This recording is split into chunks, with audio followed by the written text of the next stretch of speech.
어때? 숙제 해보니까 문장보다는 많이 어렵지? 안 어렵나? 우리가 국어가 어려워진 두 가지 이유가 있었죠. 첫 번째는 지문이 길어졌다. 두 번째는 지문이 어려워졌다. 그래서 지문이 길어지면 같이 길어지는 것이 문장의 길이다.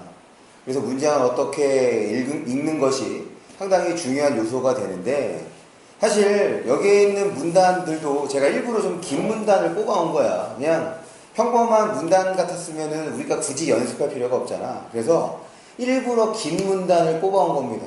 그러니까 모든 문단의 그 길이가 뭐 이 정도로 긴 건 아닌 거고, 그 중에서 조금 긴 것들을 갖고 왔으니까, 그래서 여러분들이 이제 복습을 하거나 아니면 다시 한번 과제를 할 때 조금 어렵게 느껴질 수도 있었을 거다. 그래서 지금 오늘 문단 들어갔으니까 이번 주 수요일에는 문단 간 수업을 진행을 할 거예요. 그리고 문단 간 수업을 진행할 때는 여러분들에게 주간 과제물을 전달할 테니까 아마 그 주간 과제물의 수준은 현재 고1 수준이 될 겁니다. 물론 처음부터 여러분들에게 지문이 긴 거를 줄 수가 없어.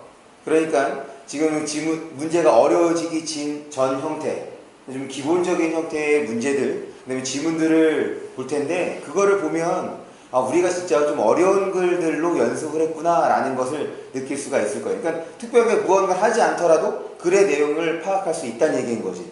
그래서 다시 한번 얘기하지만 공부는 좀 어렵게 하는 것이, 머리를 조금 풀로 가동하는 것이 여러분들에게 도움이 된다는 거. 우리 지난번 수업 때 그 모두 T를 들어갔을 때 2번하고 3번을 했죠? 그래서 1번이 과제였습니다. 이게 몇 쪽을 보시냐면 12쪽이에요. 네, 12쪽의 첫 번째 문제가 과제였는데, 사실 거기에서의 내용은 그렇게 어렵지 않은데, 지금 1번 첫 번째 그 문제를 풀면서 지문을 보면서 어떤 생각을 할 수 있는 것이 좋았냐면, 우리 3번 문제와 유사했을 거야.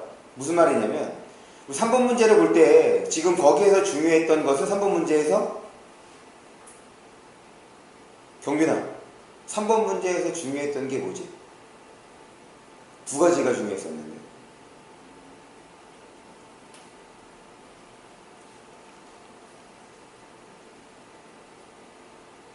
좋습니다. 지유. 3번 문제에서 중요했던 거 두 가지. 물론 기본적으로는 3번은 이제 순서, 과정, 이걸로 전개되기 때문에 정보량이 많을 수밖에 없고, 그래서 순서가 이제 중요했던 거였는데, 그건 말고도, 그러니까 문단으로 들어오면서 제가 처음 얘기했던 게 있어. 그게 이제 3번에서 어떤 게 핵심이고 어떤 게 덜 핵심인지를 구분할 수 있어야 돼. 지금 그 지문에서 순서가 중심이었죠? 그러면 지호, 그 3번 문제에서 어떤 순서였지? 거기에서 전개되고 있는 내용. 그래서 지호는 그거를 얘기해주면 되겠고, 성원이는 그래서 거기에서 어떤 게 덜 중요한 것인지를 얘기해 주시면 됩니다. 지호부터. 지호가 대답을 해야 성원이가 대답할 수 있어. 성원이를 위해서 너가 일부러 틀려도 되는 거지. 그럼 성원이가 대답 안 해도 되잖아. 그런데 성원이도 한번 골탕 먹어봐라 하면 너가 정답을 얘기하면 성원이도 이제 한번 생각을 해봐야 되는 거.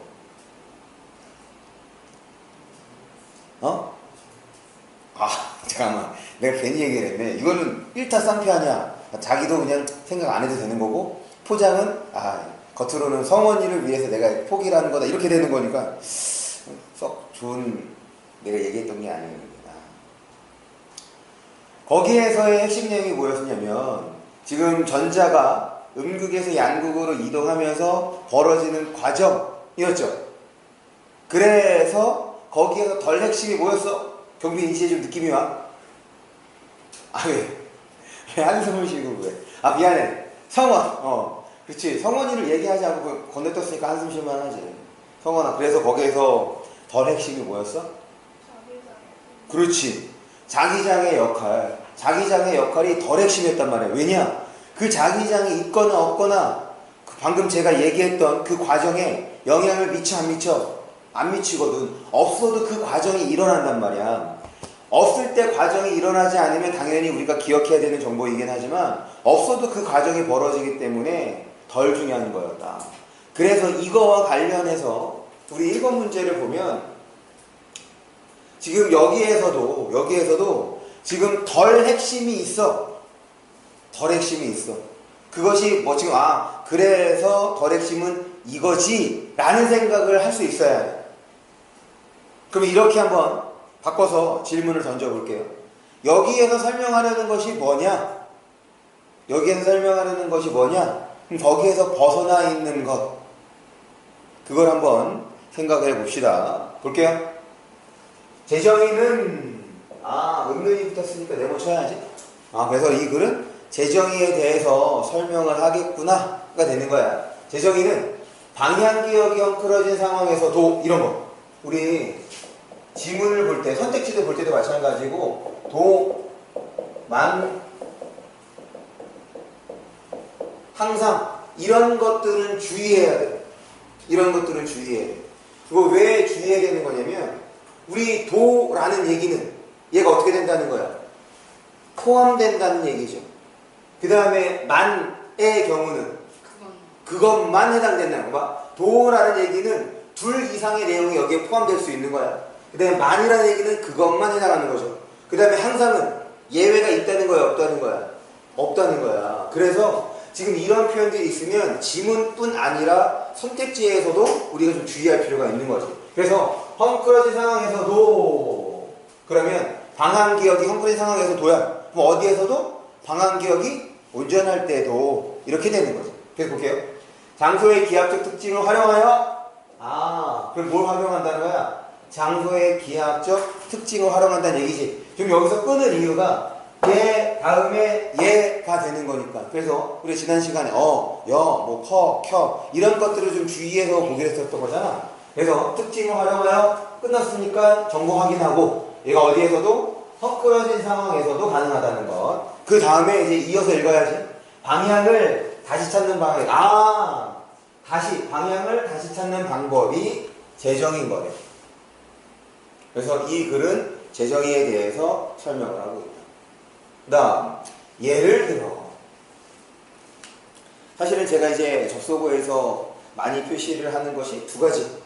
역접하고, 그 다음에 이제 전환해주는 거에서 표시한다고 했는데, 예를 들어도 이제 표시를 할 거예요. 왜냐면, 예를 들어는 우리가 상황에 따라서 읽는 방법이 좀 다릅니다.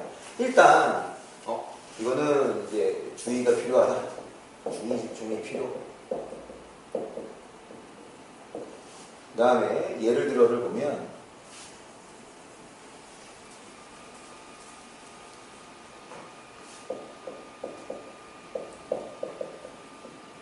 예를 들어 첫 번째, 우리가 문장을 연결하는 과정에서 4개의 이제 연결고리를 확인을 했죠. 하나는 같음으로 연결될 수 있는 것, 그 다음에 두 번째는 다름으로 연결될 수 있는 것, 세 번째는 상하로 연결될 수 있는 것, 네 번째는 순서로 연결될 수 있는 것. 지금 여기서 연결되어야 하는 것은 정보였고, 그 정보는 뭐였냐면 이렇게 밑줄 친 대상이 정보였다. 그럴 때 예를 들어의 경우는 무조건 뭐로 연결이 될까? 예를 들어. 그렇죠. 오늘 세 번째 만나는. 제가 너무 많은 것을 바라는 것 같아요. 근데 사실 여러분 충분히 대답할 수 있습니다. 예를 들어야. 그럼 앞에서 예를 들어주는 거잖아. 그러니까 앞에 나오는 내용과 예를 들어야 나오는 내용은 무조건? 네. 까비. 그래서 오늘 처음 수업 들었는데 제가 영상도 안 보내드렸잖아요. 그런데 그런 과감성 좋습니다. 그래야지 이 친구들이 자기도 같이 쟤는 틀리는데도 대답을 하네? 이렇게 자극을 받을 거란 말이야. 그래, 아니 좋은 거야. 봐봐, 너가 만약에 대답하지 않았어. 그럼 내가 지금 무슨 말을 했겠어? 멀뚱멀뚱 있었겠지? 또 속으로 이거 언제까지 대답을 안 할 거야 라고 속으로 생각하면서 있었을 거라고. 근데 대답을 해줬으니까. 그러니까 제가 지금 말이 많아진 거죠. 좋은 거야. 그 수업이 자연스럽게 진행되고 있잖아. 맞지, 성원아? 보고만 있지 말고. 네. 다시 우리 안타깝게도 틀렸어. 그럼 이제 3가지가 남았네. 4가지 중에서 하나 틀렸으니까 다름은 아니고. 그럼 뭐겠어? 그렇죠. 그래. 역시. 그래 막 던지는 거야. 던지다 보면 하나 맞겠지. 좋은 거. 얘는 무조건 같음이야. 그러니까 여기를 볼 때 첫 번째야. 무조건 같음이기 때문에 여기에 있는 거 내용과 그다음 저기에 나온 우리가 밑줄 친 내용과 연결하는 걸 봐야 돼. 그런데 이게 같은 내용이기 때문에 사실은 꼼꼼히 확인하지 않아도 돼. 또 하나 물어볼까? 야, 이거 구체적인 사례지. 이 구체적인 사례가 문단에서 핵심 내용일 가능성이 얼마나 되냐? 없습니다. 지금 얘는 앞에 있는 것을 보충해주기 위한 거야. 그러면은 예를 들어도 읽어도 어디까지냐? 그래, 앞까지가 얘가 중요한 거지 얘가 중요한 내용이 아니라고. 그러니까 예를 들어를 읽을 때는 연결하며 읽는데 어떻게 읽느냐? 빠르게 읽는 거야. 어떤 거와 연결될지를 확인하면서 읽는 거죠. 그 다음에 두 번째, 사실은 지금 예를 들어를 넣어주는 이유는 앞에 나오는 내용이 여러분들에게 생소하거나 혹은 여러분들에게 어렵게 판단이 되면 예를 들어를 넣어주거든. 그런데 지금 여기에 있는 건 우리가 충분히 읽어도 그냥 이 문장의 의미를 파악할 수 있기 때문에 어려운 내용은 아닌 거죠. 그러니까 빠르게 읽으면서 우리가 앞에서 확인한 정보들과 어떻게 연결되는지를 처리해주면 되는 거야. 그런데 가끔은 이 예를 들어 앞에 문장 자체가 어려운 경우가 있어.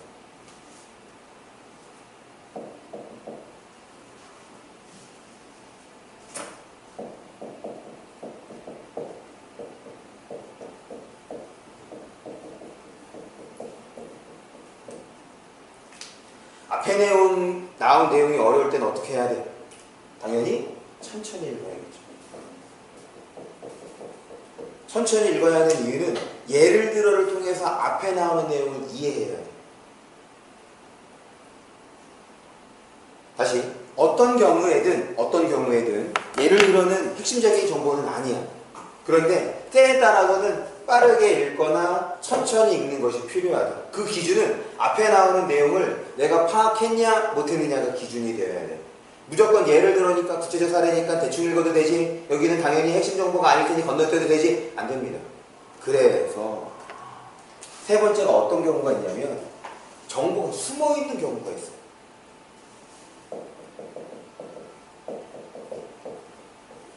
정보가 숨어있기도 하다. 그럼 정보가 숨어있다는 얘기는 같음으로 연결돼야 되는데 새로운 내용이 튀어나온다는 거죠.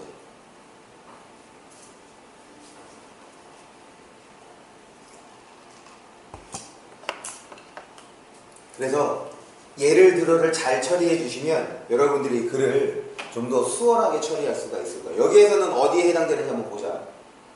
직사각형 방에 갇힌 배고픈 흰쥐에게 뭐 특별하게 없죠?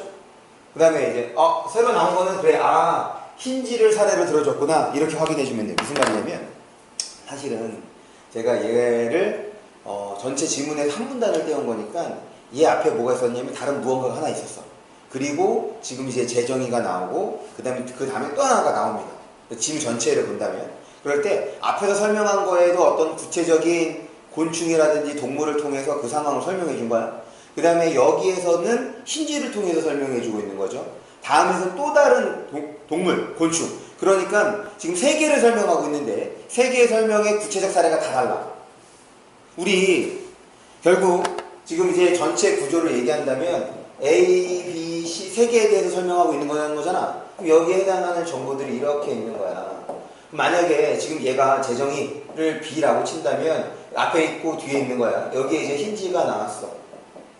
그러면 대가리를 A로 잡고 그 다음에 흰쥐를 연결하고 다시 이렇게 넘어가면 맞는 거야, 틀린 거야?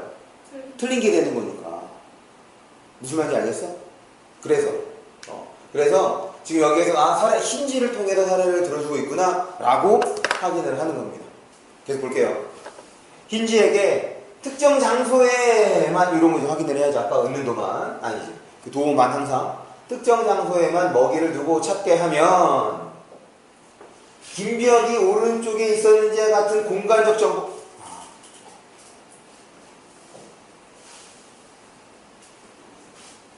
정보를 그 다음에 활용하여 먹이를 찾는다. 요 활용하여.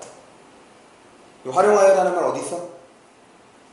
활용하여라는 말 지금 요 앞에 있지. 활용하여 저 앞에 있지. 뭘 활용하는데? 공간적 정보만을 활용을 한다. 그러면 결국 지금 앞에서 밑줄 친 장소의 기하학적 특징과 긴 벽이 오른쪽에 있었는지와 같은 공간적 정보는 이게 뭐로 연결이 되는 거야? 지금 서술어로 같은 거 썼잖아. 지금 여기에서 설명한 건 이것밖에 없잖아. 지금 여기 있는 것은 구체적 사례인 거니까 무조건 뭐로 연결된다고? 같은 것으로 연결된다고. 그러니까 지금 이 밑줄 친 정보랑 앞에서 밑줄 친 정보랑 뭐 어떤 관계가 되는 거야? 그렇지, 같은 관계가 되는 거란 말이야. 무슨 말이냐면 혹시 기하가 어떤 건지 알아? 기하. 제가 이제 과제를 하면서 혹시 어려운 단어에 대해서는 사전도 좀 찾아보라고 그랬는데 찾아보셨습니까? 기하는 우리 중학교 때도 배우지 않나? 외심, 내심 이거 안 배워? 배우죠? 거기에서 기하라는 말 안 쓰나? 학교에서? 도형? 보통 이제 기하라고 하면 도형을 얘기하는 경우가 많거든. 장소의 기하학적 특징이야. 그러면은 장소가 어떻게 생겼는지, 지금 우리는 사각형의 구조고, 또 다른 데 봤더니 삼각형의 구조고, 혹은 원의 구조, 이런 걸 보통 우리가 기하라고 생각한단 말이야. 그렇게 해서 정보를 처리를 했는데, 만약에 기하라는 단어의 뜻을 알고 있었다면, 그런데 보니까 여기에는 그게 아니라 뭐래? 긴 벽이 오른쪽에 있었는지와 같은 공간적 정보래. 지금 여기에서는 긴 벽이 어느 쪽에 있니? 나한테는 왼쪽에 있네. 오른쪽에도 있는 거구나. 사각형인데, 직사각형. 지금 그거를 얘기하고 있는 거잖아. 그게 뭐라는 거야, 그게 지금 이 글에서 말하는 기하학적 정보라는 얘기잖아. 그러니까 우리가 생각하는 기하랑 여기에서 설명하는 기하랑 어때? 좀 다르다고. 그런 것들이 필요한 거야. 글 안에서 설명되어 있는 정보 그 자체로 이해할 수 있는 것. 그러면 우리가 알고 내가 알고 있는 기하는 도형이었는데 도형이 아니구나 라고 생각할 수 있어야 돼. 여러분들이 배경 지식으로 문제를 풀게 되면 함정에 빠질 가능성이 높거든. 출제하는 사람들이 그런 것들도 다 알고 있습니다. 그래서 지금 여기에서 중요한 건 얘와 얘를 연결해 줄 수 있는 것. 왜? 예를 들어 같음으로 연결될 테니 더군다나 같은 동사를 활용을 해서 같은 비슷한 문장 구조를 만들었으니 얘랑 같은 거구나 라고 생각할 수 있는 것. 됐죠? 넘어갑니다. 먹이를 찾는다. 이런 정보. 이그저 나왔으니까 앞에 있는 거 확인해야지. 이그저 뭐 말하는 거야? 이그저 뭐 말하는 거야? 오른쪽이 긴 벽에 있었는지 같은 공간적 정보. 그리고 이것만 보면 안 되지. 또 뭐도 봐야 돼. 이것이 뭐였어? 장소의 기하학적 특징. 이렇게 봐봐. 지금 우리는 이런 장치들, 그 다음에 뭐 이그저라는 지시어를 통해서 어떤 내용이 나왔는지를 눈을 한 번 더 확인해 주는 거야.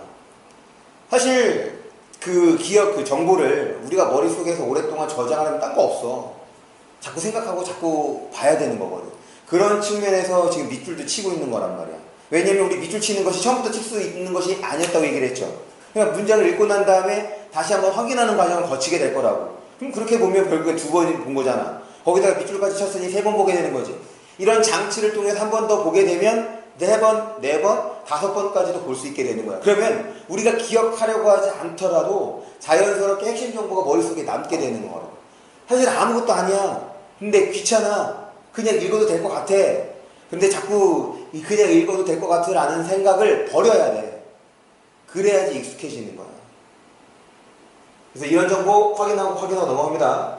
힌지의 방향 감각을 혼란시킨 상황. 혼란시킨 상황을 지금 앞에서 뭐라고 얘기했어? 헝클어진 상황. 이렇게 되는 거지. 그럼 당연히 연결을 해볼까? 혼란시킨 상황. 이거는 앞에 있는 헝클어진 상황, 이거를 말하는 거구나. 보존되는데, 힌지는 재정의 과정에서 장소기업 관련 정보를 무시한다.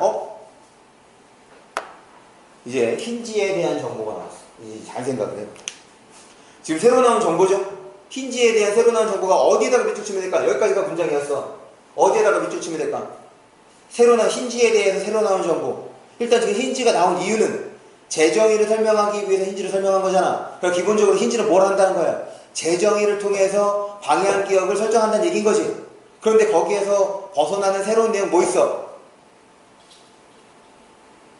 장소 기억 관련 정보를 무시한다가 새로 나온 거잖아. 그러니까 지금 이 장소 기억 관련 정보는 뭐랑 구분할 수 있어야 되는 거야? 지금 이거는 뭐에 대해서 설명하고 있는데? 그렇지. 재정의에 대해서 설명하고 있으니까 지금 장소 기억 관련 정보는 뭐와는 구분되어야 되는 정보냐면 재정의와는 구분되어야 되는 정보란 말이야. 맞죠? 더군다나 이 글은 재정의에 대해서 설명하는 거고 그런 측면에서 힌지를 활용하고 있는데 결국 이 정보는 힌지에 대한 정보인 거지. 그럼 얘는 핵심이야 덜 핵심이야? 그렇지, 덜 핵심이 되는 거야. 무슨 말인지 알겠어? 지금 이 글이 뭐에 대해서 설명하는지 자꾸 머릿속에 있어야 돼. 그래서 지금 하지만 뒤에 나오는 내용 또한 뭐가 돼야 돼? 내용 또한 덜 핵심이 되어야 되는 거죠. 왜? 하지만 여기 볼게요. 하지만 최근 연구에 따르면 원숭이는 지금 뭐에 대한 얘기를 하고 있어? 원숭이에 대한 얘기를 하고 있어. 앞에는 힌지 나왔지. 여기 원숭이 나왔지. 더군다나 또 뭐로 이어졌어? 하지만으로 이어졌네. 하지만으로 이어진다는 건 앞에 나온 내용과 어떻게 된다는 거야? 다른 거지. 차이가 나는 거란 말이야. 그러니까 지금 여기에서는 힌지랑 원숭이에 뭘 얘기하려고 하는 거야? 차이를 얘기하는 거지. 그런데 이 글은 뭐가 핵심이라고? 재정의가 핵심인 거야. 힌지랑 원숭이가 뭐가 중요해? 재정의가 중요한 거지. 계속 볼게요. 원숭이는 재정의 과정에서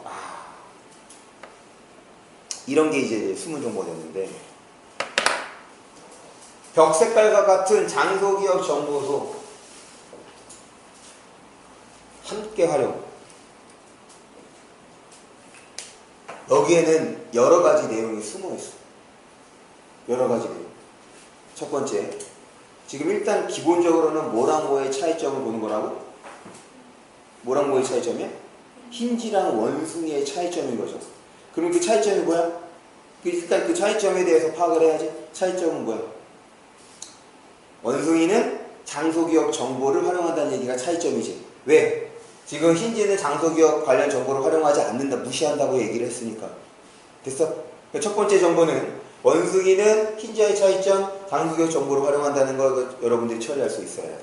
그 다음에 두 번째입니다. 여기 도가 표현되어 있네. 도. 그렇기 때문에 원숭이는 모두 쓸 수 있다는 얘기야. 모두 쓸 수 있다는 얘기야. 지금 이걸 뭐에 대해서, 이 문단 뭐에 대해 설명하고 있어? 이 문단 뭐에 대해 설명하고 있어? 이 문단 뭐에 대해 설명하고 있는 거야? 한 번만 더 생각하면 돼. 여기서 핵심 뭐야? 여기서 핵심. 이 문단에서 핵심. 내가 너무 강압적으로 말하네. 미안해. 설석을 하다 보면 자꾸 이렇게 흥분할 때가 있어. 강압적인 거 아니야. 너희들 막 이렇게 다그치는 것도 아니고, 이제 다음 대답이 나올 것 같았는데 이제 그게 안 나오니까.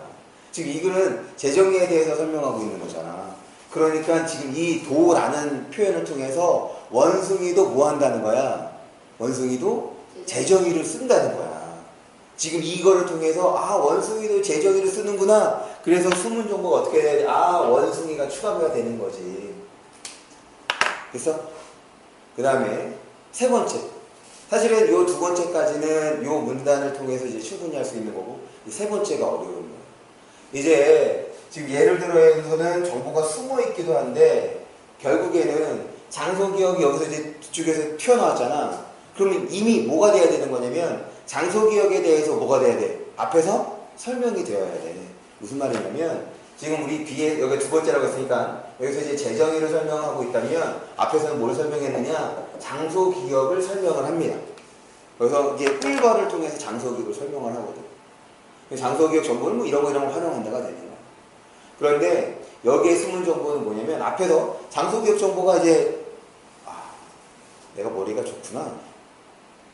앞에서의 내용이 생각이 났어, 갑자기. 특정 각도에서 특정 지역을 본 것을 처리를 해서, 그래서 꿀벌이 비행을 할 때 이렇게 팔자 이렇게 도는 이유가 지금 자기가 딱 지정한 그 각도에서 그것을 봐야지 이것이 내가 지금 처음에 왔던 장소인지 아닌지를 판단하는 거거든. 그것을 확인하는 과정에서 도는 거란 말이야. 자기가 찍은 그 영상과 확인하기 위해서.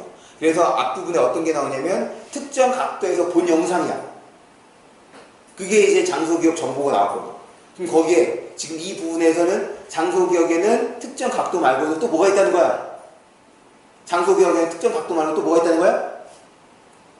벽 색깔이 있다는 얘기지. 벽 색깔도 뭐로? 장소기억 정보를 활용한다는 얘기인 거잖아. 이게 세 번째. 그러니까 첫 번째는 당연히 이 문장 구조를 통해서 원숭이와 흰지의 차이점을 파악해야 돼. 이게 기본적인 거야. 그 다음에 두 번째는 이 글의 핵심과 관련해서 도라는 표현 때문에 원숭이도 재정의를 사용한다는 것. 이제 여기까지는 할 수 있어야 돼.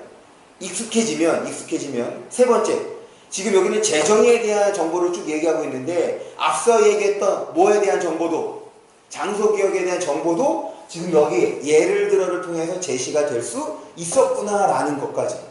이러면 글을 엄청나게 잘 읽는 거다. 이 세 번째 것까지 되면 글을 지금 잘 읽고 있는 거다라고 스스로 판단해 주시면 됩니다. 그렇죠? 그래서 우리가 이 문단을 통해서 기억해야 될 것은 재정이 헝클어진 상황에서도 계약적 특징, 그 다음에 김벽이 오른쪽에 있었는지 같은 공간적 정보 이렇게 되는 거예요. 그리고 흰지, 원숭이 이렇게 되는 거죠. 됐어? 이게 이제 이 글에서 핵심인 거예요. 그런데 이제 문제를 볼까요?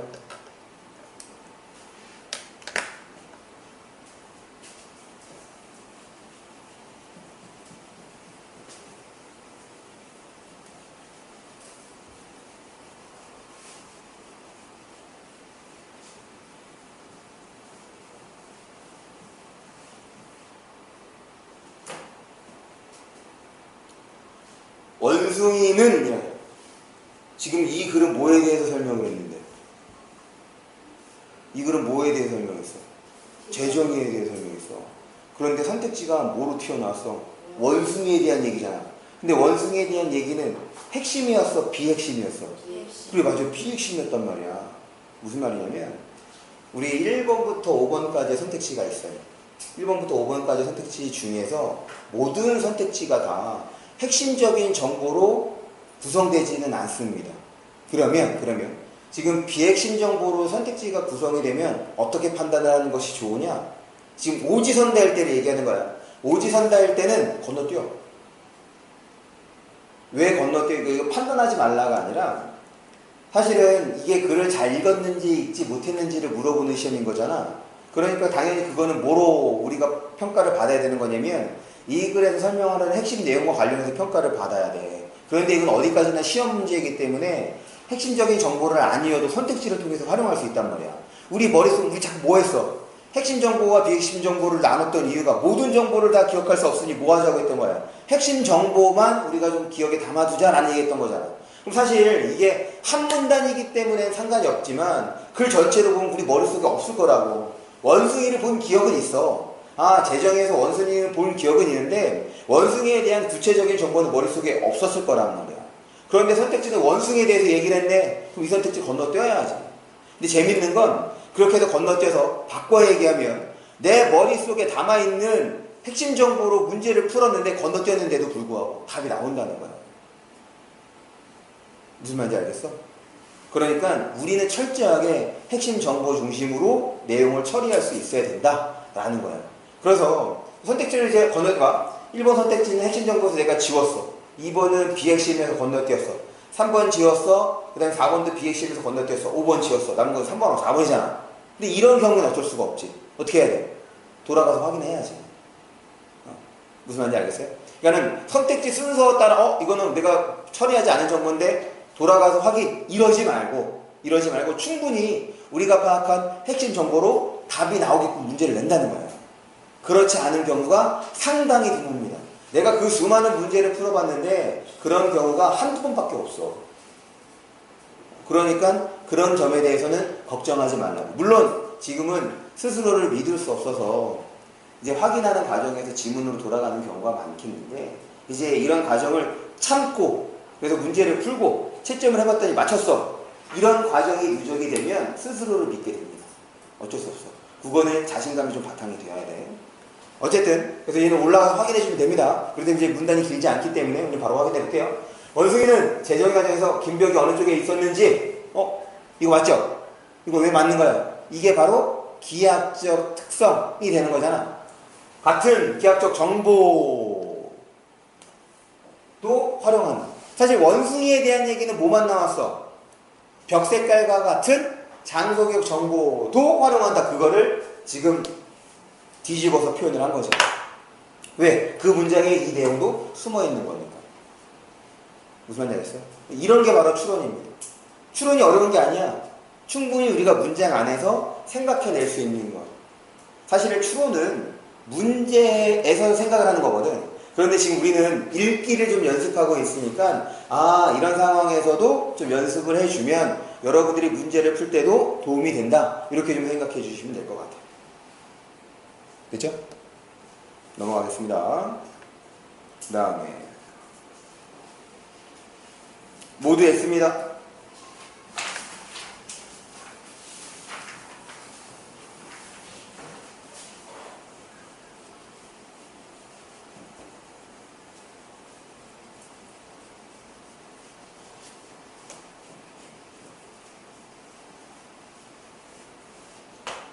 사람이 참 간사한데 오늘 되게 많이 피곤하더라고요.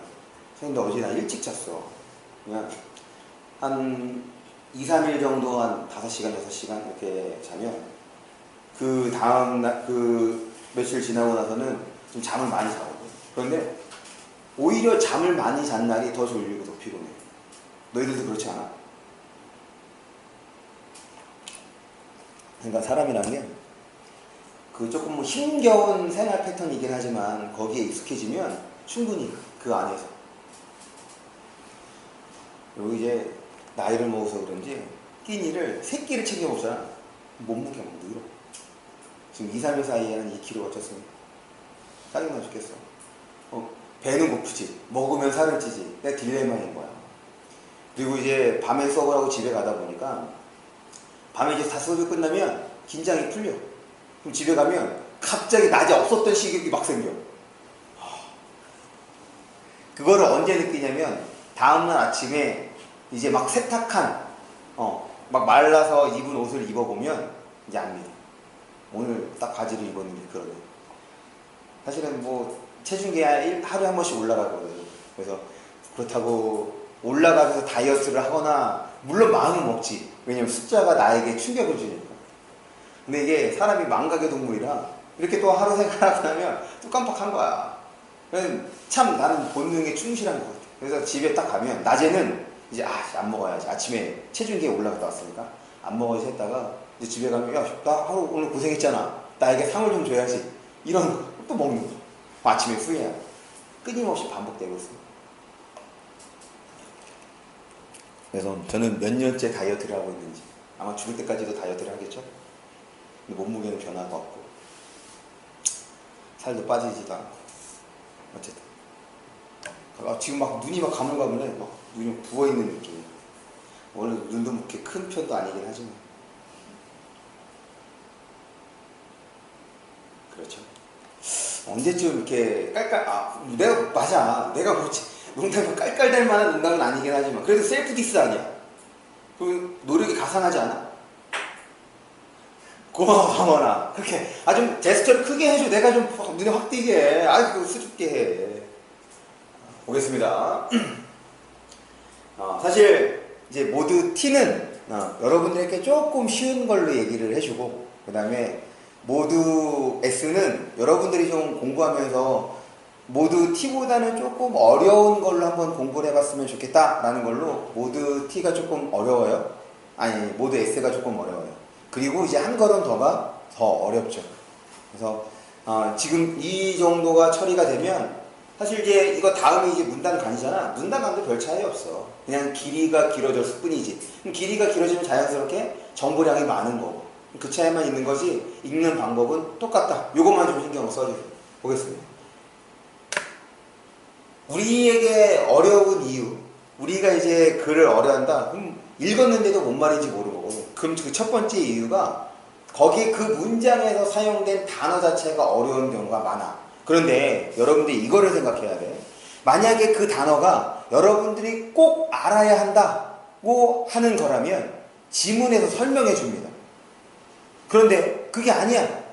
그러면 설명 안 해줄 거야. 그러니까 설명 안 해주는 단어에 대해서 용어야. 개념인데 설명 안 해준 거에 대해서 기억하려고 하지 말라고. 아, 이게 무슨 말이지? 거기에 대해서 고민하지도 마시고. 볼게요. 신용파산 수학프. 그 다음에 이제 바로 CDS라고 해줬죠? 그럼 이제 그 다음부터 이제 CDS로 기억해 주면 돼요. 신용파산 수학프에 대해서 얘기를 하는 거구나. 나도 무슨 말인지 몰라. 나는 무슨 말인지 모르는데 어떻게 너희들이 선생님 신용파산 수학파가 뭐예요? 라고 물어보면 나에게 뭐 경제적인 거, 과학적인 거 이런 거 갑자기 그 생각이 나요. 작년에 사설 모의고사를 푸는데 여러분들 그 최소 공배수랑 최대 공약수 개념 아시죠? 거기 문제에서 지문에서 최대 공약수가 나온 거야. 아, 최대 공약수 아주 그런 거지. 그런데 문제에 뭐가 나왔냐면 최대 공약수 계산을 해야지 답이 나올 수 있는 문제인 거야. 사실은 국어에서는 계산하는 문제 잘 안 냅니다. 나중에 얘기를 하겠지만 선택지에서 계산하라는 게 있어. 근데 이 계산하는 거는 일단 무조건 나중으로 미루는 거야. 왜냐? 국어는 계산하지 않아도 문제를 풀 수 있어야 될 거 아니야. 충분히 유추하고 추론할 수 있는 걸로 답을 내는데 사설 모의고사이다 보니까 계산을 다 해야 돼. 근데 최대 공약수는 아는데 계산 막상 하려고 보니까 어떻게 계산해야 되는지 모르는 거야. 그래서 수학 선생님한테 물어봤어. 선생님 최대 공약수 어떻게 계산해? 웃으면서 알려주시더라고요. 아니 만약에 그렇게 물론 여러분도 이제 고등학생이라고 한다면 그런 설명이 없어도 계산할 수 있을 거야. 그런데 나는 고등학교를 졸업한 지 20년이 넘었거든.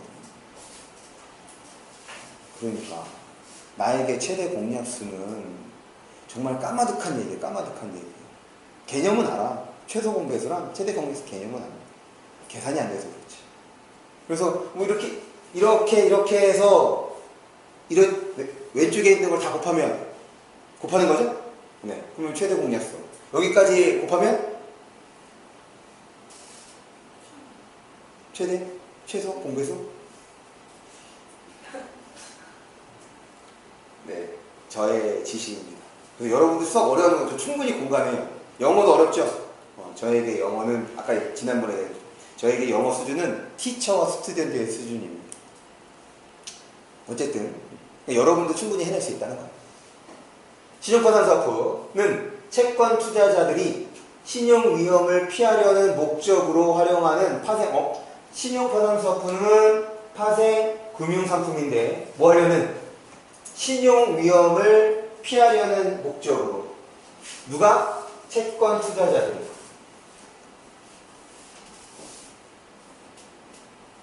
이해의 측면이 아닙니다. 그냥 여기에서 그렇게 설명했으니까 그런가 보다 미술 치고 넘어가면 돼요. 이해하려고 하지 마. 그래서 이제 CDS 거래에 대한 얘기를 하고 있는데 먼저 CDS에 대해서 설명을 해주고 그 다음에는 CDS 거래를 설명하고 있어. 일단 거래라는 단어는 알잖아. 거래가 뭐야? 거래가 뭐죠? 거래? 너무 쉬운 단어를 물어봐서 그런가? 거래가? 그렇지. 사고 파는. 고마워. 여기 사람은 칭찬을 좀 해줘요. 고마워. 칭찬하니까 대답을 해줘요. 그 다음에 지옥. 제가 칭찬하고 싶어요. 칭찬하고 싶어요. 그러니 지금 질문하려는 거 아니야. 준비를 하라고. 마음의 준비라고. 다음에 질문 대상자입니다. 이 질문 예고제를 해야겠어요. 그래서 보장 매입자와 보장 매도자 사이 우리 지난 시간에 우리 매입 매도라는 단어 봤죠? 쉬운 거 긴장하지 말고. 지난번에 매입이라는 단어를 보지 않았구나. 매도랑 매수를 봤지. 그러니 좋아. 쉬운 거. 지호야, 매도가 무슨 뜻이죠? 그렇죠. 역시 파는 사람. 그런데 여기에 이제 보장이라는 말이 들어있으니까 이건 몰라. 뭔가를 보장하면서 파는 거고 뭔가를 보장하면서 매입은 사는 걸 말합니다. 사들이는 거야.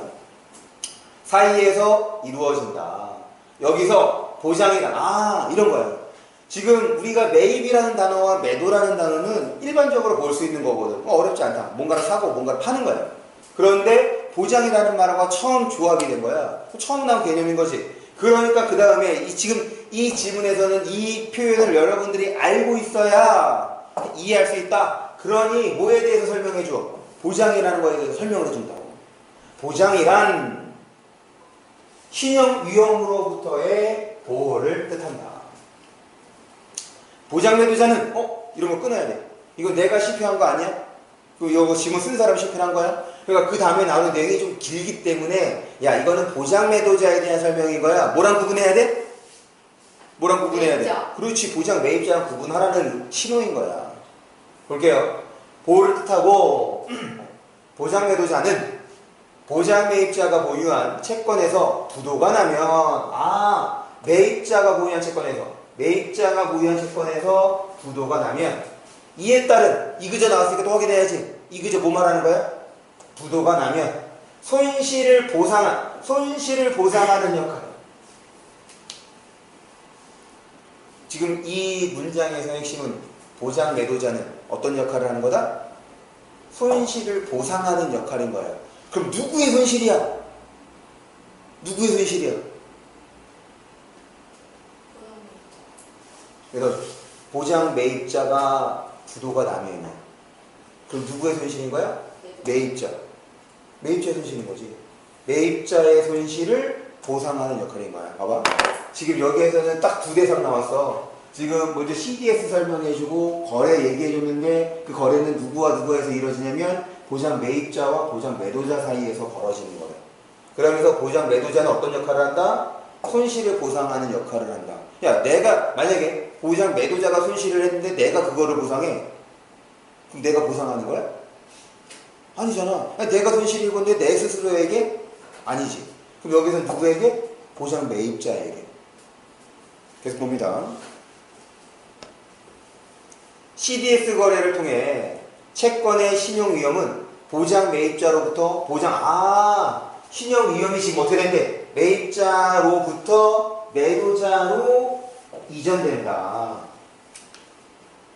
그러면 지금 보장 매입자가 뭐 하려고? 위험을 피하려고 손실을 피하는 하나의 방면으로서 누구랑? 보장 매도자랑 거래하는 것이 뭐다? CDS 거래구나. 이렇게 되는 거죠. 그래서 봅니다. CDS 거래에서 신용 위험의 이전이 일어나는 대상 자산을 이거 자꾸 이제 개념 설명하고 있어. 어려운 거지. 뭐야? 이전이 일어나는 대상 자산을 기초자산이라고 하고, 그러면 가령 나왔으니까 가령도 뭐랑 똑같아? 가령도 예를 들어랑 똑같은 거죠. 구체적인 상황이야. 봐봐. 지금까지 쭉 뭐 설명했어? 개념 설명했지. 그러니까 이 구체적인 상황을 통해서 이제 뭐 해야 돼? 지금까지 나온 개념을 연결해야지. 아까 전에 예를 들어 뭐하라 그랬어? 무조건 같음으로 연결된다며. 지금 여태까지 개념 설명 나왔잖아. 그럼 개념 설명이 여기에 있는 구체적인 사례에서 다 활용이 될 거란 말이야. 그럼 이거 개념과 상황을 연결 지어야 돼. 볼게요. 은행 갑은 기업 을이 발행한 채권을 매입하면서, 채권 매입 누가 한 거야? 갑이 한 거지. 그것의 신용 위험을 피하기 위해 이 부분이네. 보험회사 병과 CDS 계약을 체결. 지금 이 부분이 포인트야. 그러면 지금 CDS 거래는 누구랑 한 거야? 은행 갑은 위험을 피하기 위해 이렇게 된 거지. 여기다가 쉼표를 찍어줬으니까 앞에 있는 매도자는 얘랑 똑같은 거 아니야. 그러면 지금 CDS 거래는 누구와 누구 사이에서? 은행 갑과 누구? 그래, 던지는 거 좋죠. 분명히 내가 파란색으로 틀렸는데 좀 보고 저거 보고. 아, 네. 그래서 병과 대학을 한 거네.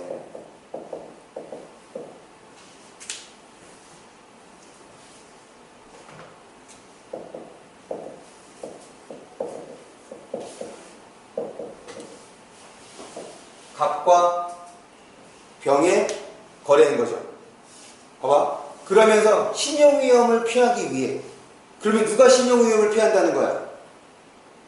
누가 신용위험을 피한다는 거야? 얘가 피하는 거야? 얘가 피하는 거야? 그리고 얘가 피하는 거잖아. 그럼 여기서 신용위험을 피하는 주체, 그 대상을 뭐라고 해? 위에서 나온 개념하고 연결해봐. 보자.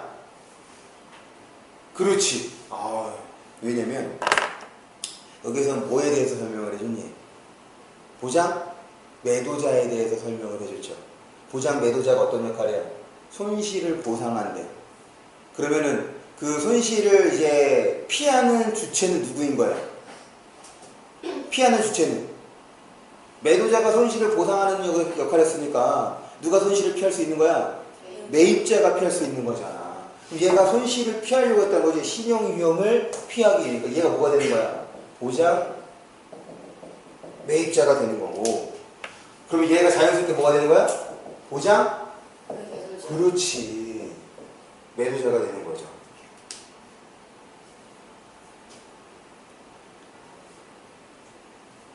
됐습니까? 이때 기초자산은 을이 발행한 채권이. 아, 이건 어렵지 않네. 이게 바로 뭐가 된다는 거야? 기초자산이 된다는 얘기인 거죠. 그래서 여기서는 추론과 연결을 요구하는 거지. 왜? 지금 이 부분이 포인트거든.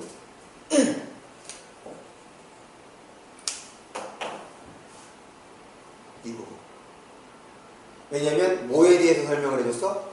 보장 매도자에 대해서 설명을 했단 말이야.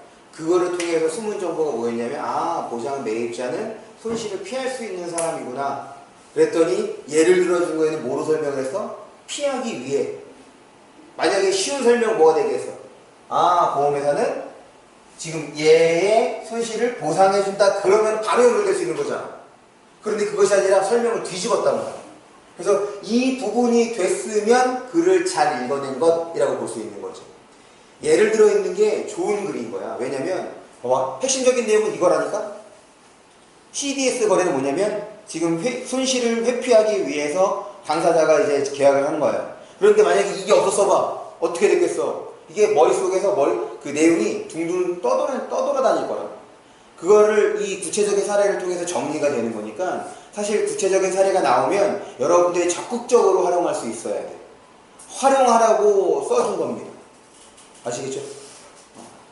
이거 상당히 어려운 글이야. 이거 작년 수능에 나왔던 지문인데 많이 어려웠습니다.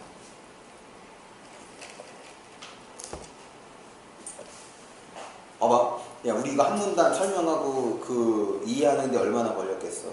지금 제가 생각할 때는 한 20분 걸렸네요. 한 15분 정도? 그러니까 지금 여러분 처음 연습하는 거잖아. 내가 자꾸 왜 이런 얘기를 하냐면 좀 제발 천천히 읽으라는 거야. 한 번 더 생각해보고 생각이 잘 안 들더라도 좀 고민을 하라고. 그래야지 어려운 글도 1학년 글 쉬워요. 2학년 글 쉬워요. 3학년 글 어려워요. 어려워 연습하지 않으면 3학년 때 헤맬 수 있다고. 지금 이거는 당장에 물론 잘해두면 당장에도 도움이 됩니다. 지금 이런 글 보다가 그 교과서에 있는 글 보면 정말 쉽게 느껴져. 머리 쓰지 않아도 될 것 같거든. 볼게요, 문제.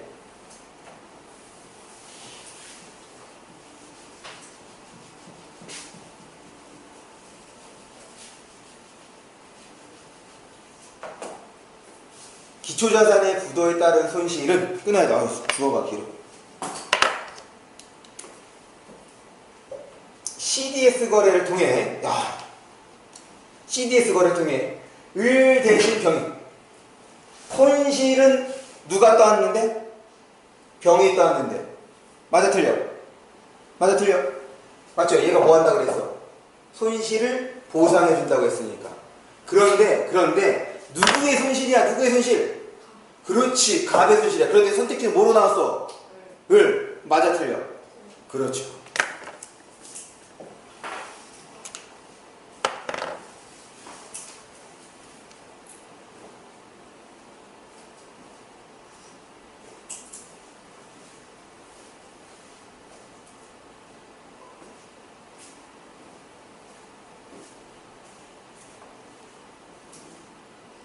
다음 거 봅니다. 힘들죠? 잠깐 쉴까요? 지금 55분이니까 5분 쉬었다가 11시부터 진행하겠습니다.